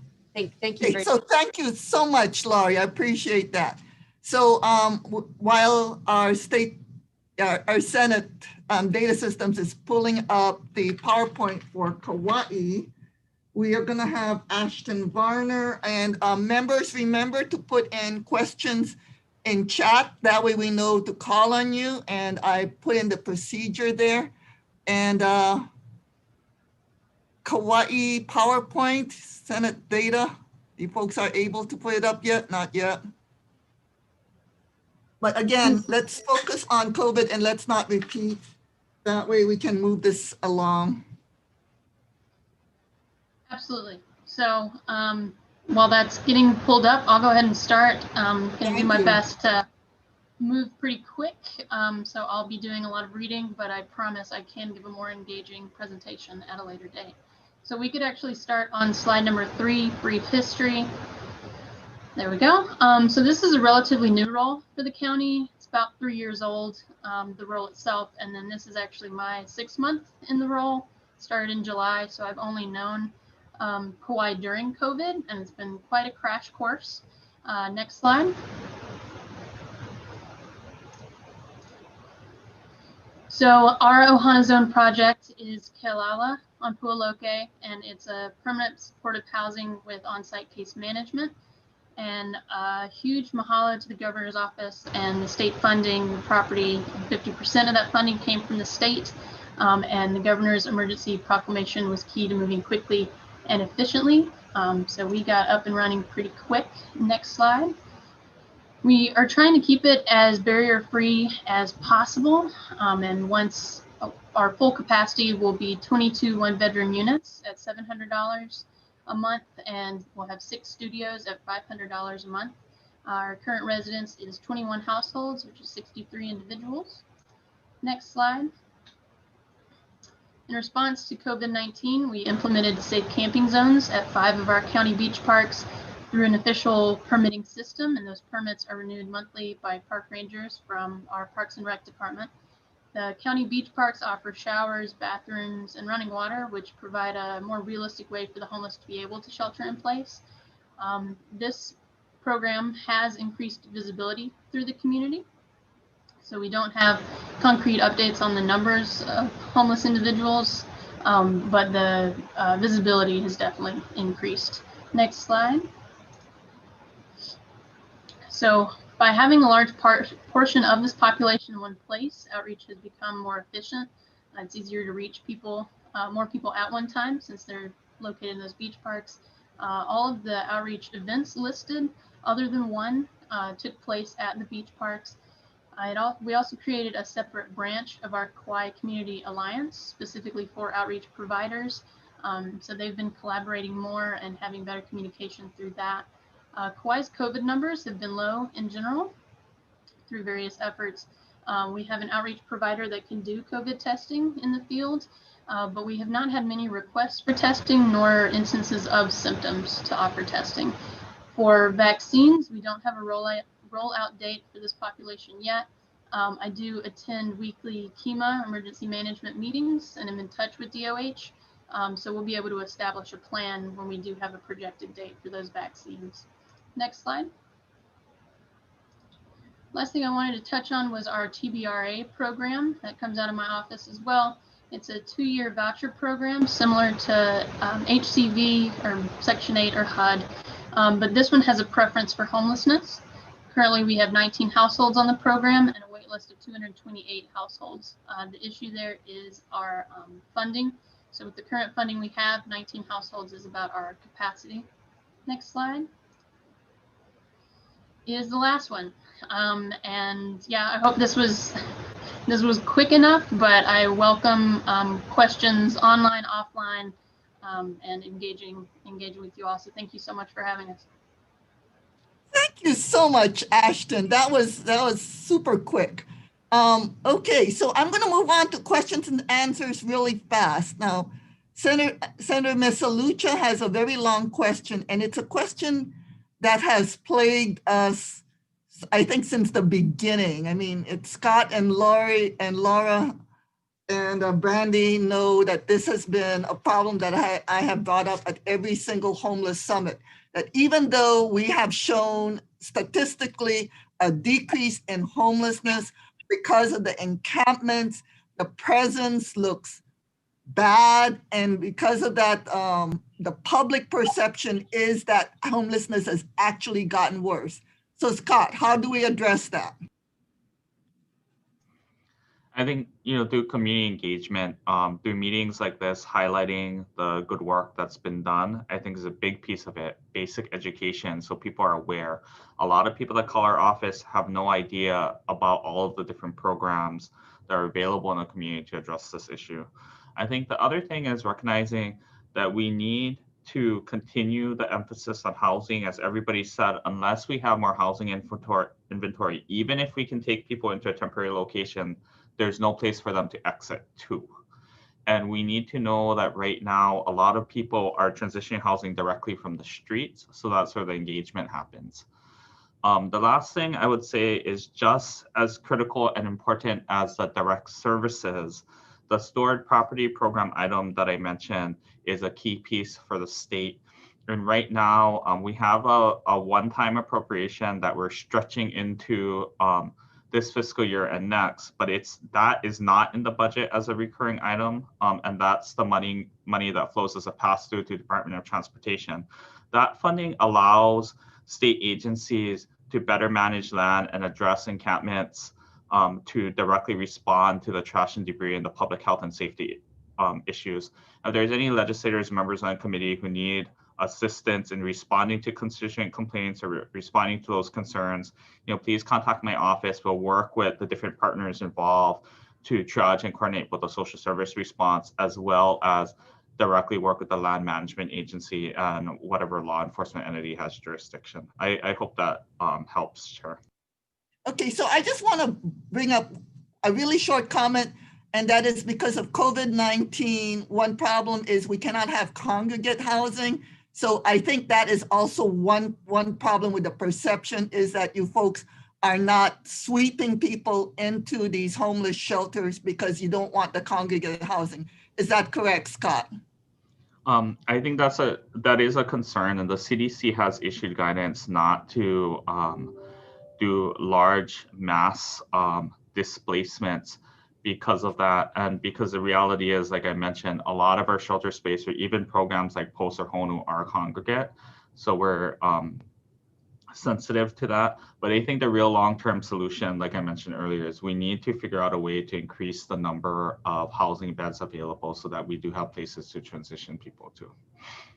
Okay, so any other follow-up question on that, senators? And then we're going to move it on to the representatives.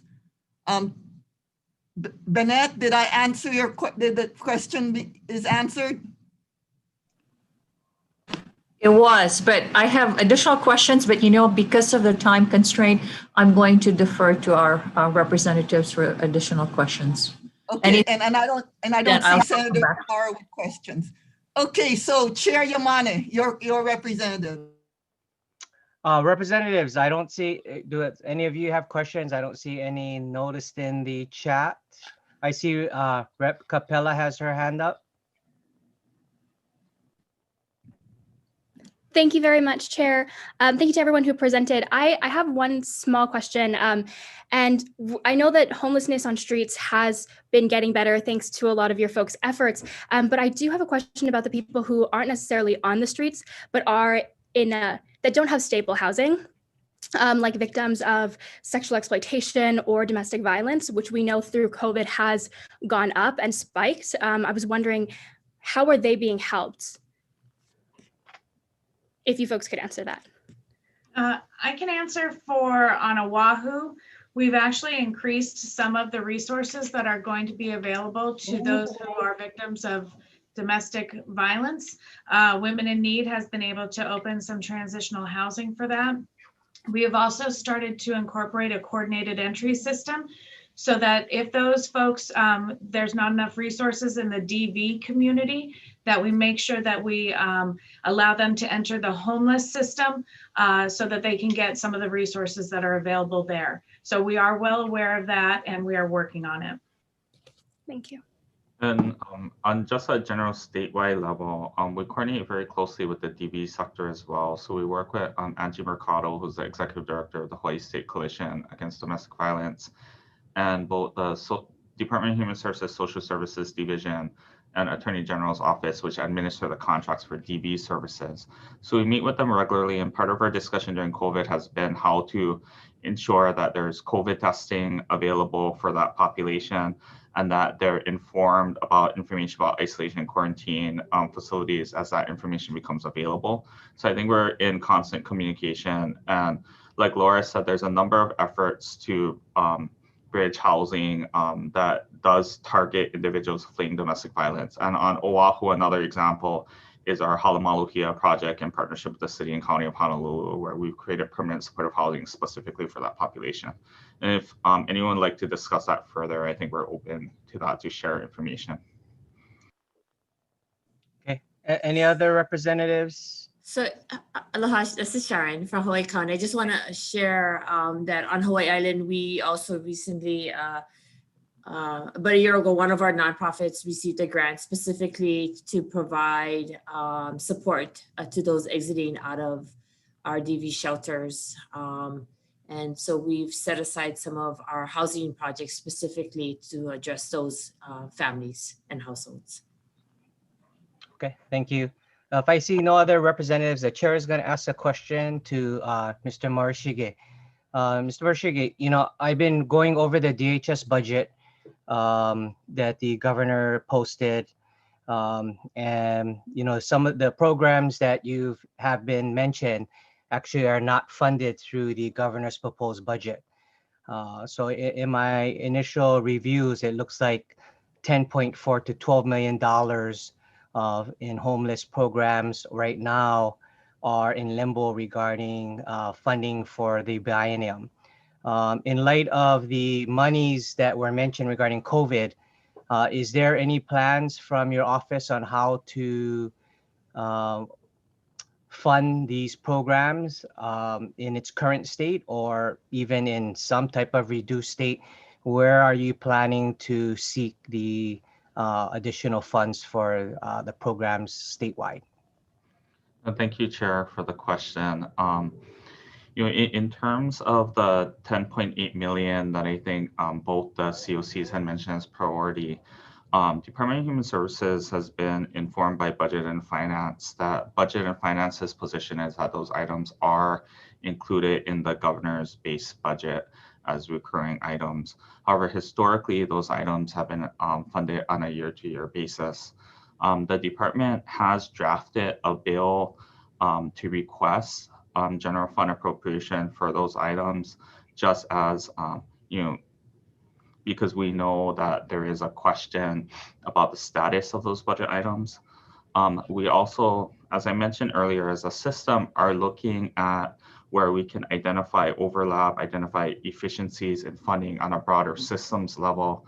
And Department of Human Services has been looking internally whether there are ways to realize savings in order to support those programs moving forward. However, it is really critical that we continue to find a way to maintain those services because they are a very integral part of the system. And in particular, that 10.8 million includes funding for our state's Housing First program, which is statewide, impacting all counties, as well as the Rapid Rehousing program, which provides critical assistance to transition people to permanent housing. So, you know, thank you for asking the question. I know the department, like I said, is looking at ways where they may be able to identify savings if those items are not included in the budget. But we have been advised by BNF that BNF's position is that those particular items are in the budget as recurring items. But okay.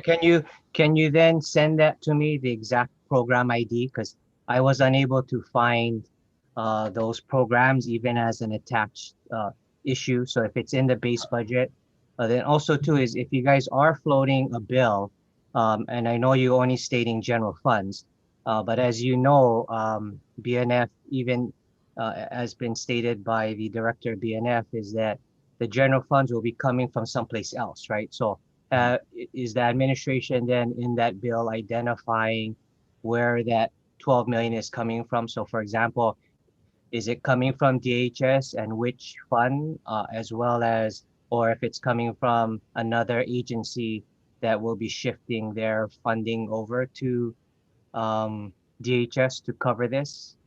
Sure. Yeah, I need to I follow up. understand that, you know, you're floating a bill and then makes the legislature through the budget process have to find the money. But, you know, the question comes down to is if there is COVID money, can that then be redirected from, for example, just dumping it into the UI fund in order to direct services? No, thank you. I will follow up with DHS leadership regarding those questions, and if we can forward some additional information about BNF's position to you. I did want to add, in terms of looking at other federal funds, we have looked at the federal funding that did become available through the CARES Act from HUD, but that funding is restricted and cannot supplant existing programs. So we would not necessarily be able to swap out, you know, the funding that was from the general fund with those that particular set of incoming federal funds. But I will follow up with DHS and get back to you, Chair. Okay, thank you. Thank you. Turn it over back to Chair. Okay, so thank you. So I see that Senator Ihara has a question. So Senator Ihara, why don't you ask your question?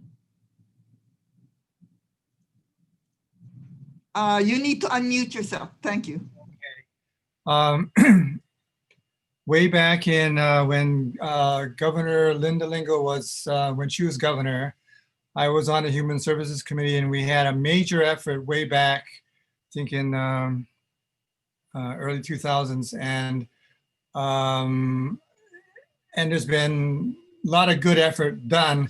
It's been a perennial issue. So my question is, can each of you give me a sense, you know, from of your assessment of the community's capacity to own and meet the challenge of homelessness issue, which has been around for decades. You know, we need to do what we can, and I'm interested in what you see about having infrastructure structures of support involving all the community sectors, and to what extent is there solidarity in the community to tackle and meet the challenge of this issue. I believe I want to have a lot of it is annual budgets, and every year we do something and do good and hard work, but it does seems like it's just staying afloat, just trying to stay afloat, and I'm interested in how we can build infrastructure, leave bricks, you know, leave some infrastructure year after year. So slowly over time, we build out what I would call a support infrastructure that supports sustainable solutions, rather than just trying to keep our head above the water. Can any of you, do you look at it that way, or to what extent do you look at it that way? And what's your sense about how we can have the wherewithal to be bigger than the problem, rather than the problem be bigger than we can handle? Okay, so thank you, Senator Ihara. That sounds like a huge answer. Scott Morishige, you want to try to tackle that? Yeah, and you know, I'll share that myself, and I believe Laura also have been working on this issue for 20 years. It shows our age, I guess. But it allows us to see the difference in approach between when we first started working on this issue and now. And I think one of the biggest differences is that we have more robust collaboration than we did at any time previously, where the state and the counties meet regularly. We meet regularly with the COCs. When we have discussions on this issue, it's not just the nonprofit homeless service providers. We have law enforcement, we have agencies as diverse as state library, healthcare systems, health plans, all on the table. So I think there is a willingness and an understanding now that this is a community issue that we all have a stake in. And more recently, we've been having really robust discussions with the philanthropic sector that helped us specifically during the COVID response. So I think the framework is there.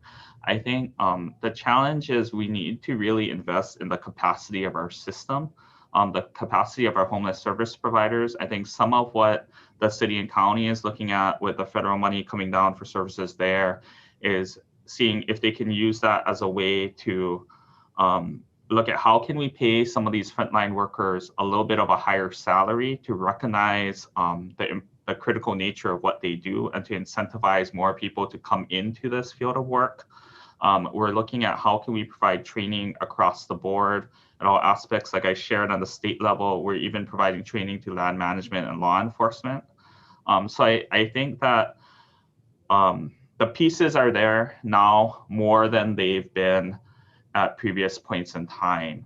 And I think we really need to figure out how do we solidify the infrastructure that we have, and how do we continue to move these discussions to the next level. But I think we do have the structures in place to allow the free flowing of information and to allow people from many different levels of the system to actively engage in a way that they really previously had not been able to before. And invite any of my colleagues to add comments to that. Yeah, I think the one comment that I just want to reiterate over and over again, this is a homelessness crisis, but it's a housing crisis. We have not kept up with the need for additional units. And so although we are considered the homeless service provider community, we are also looking at affordable housing and thinking a little bit more outside of the box of what that means. The other thing is, hopefully in the near future, we will have more access to the state hospital, because at this point, the only folks who go into the state hospital are for forensic reasons. And we have a lack of beds available for those who are severely mentally ill to get the assistance they need. And we've shown through the quarantine and isolation centers that stabilization beds work. If we can get folks into a shelter with stabilization beds and be able to move them on to more intense mental health treatment, we're going to see less on the streets. Okay, so thank you very much. Chair has one last question, and that doesn't look like any other senators have any question, and that goes to Brandy Menino, if you're still on. Are you still on, Brandy? So yes. My question is that the $2.75 million grant,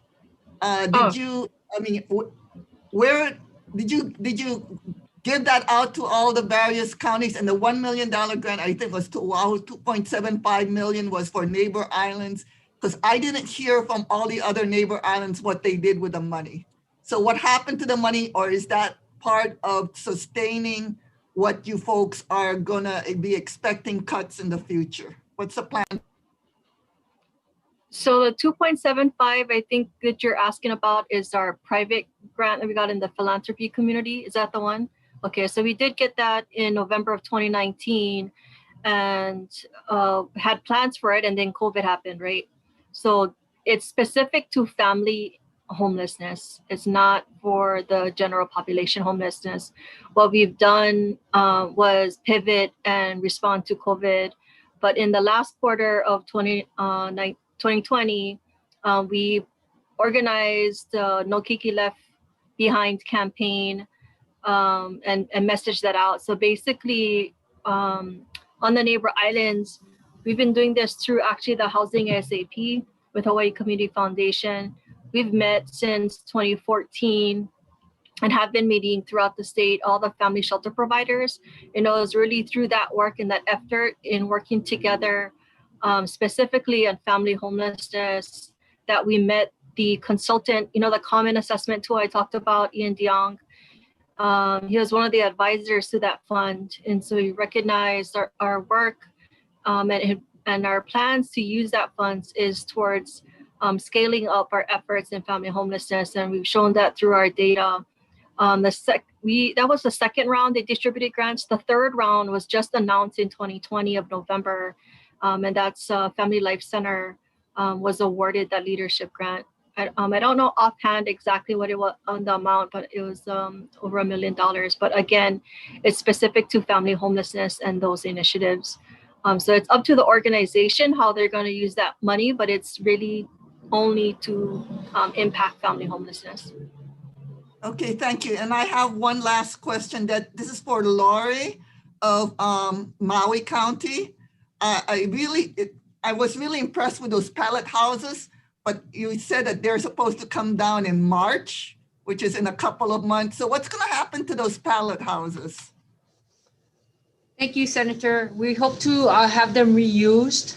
And the idea, the concept right now is that they would be situated in different areas of the island. So on the west side of Maui or on the south side of Maui, and that our community partners would then be able to take people off the streets in those geographic locations, work to house them, and have it really be a short-term solution, much like Scott and Laura explained services on Oahu, because we don't want to have those pallet homes be used as a long-term housing. It's temporary. It's not meant to be a long-term solution to homelessness.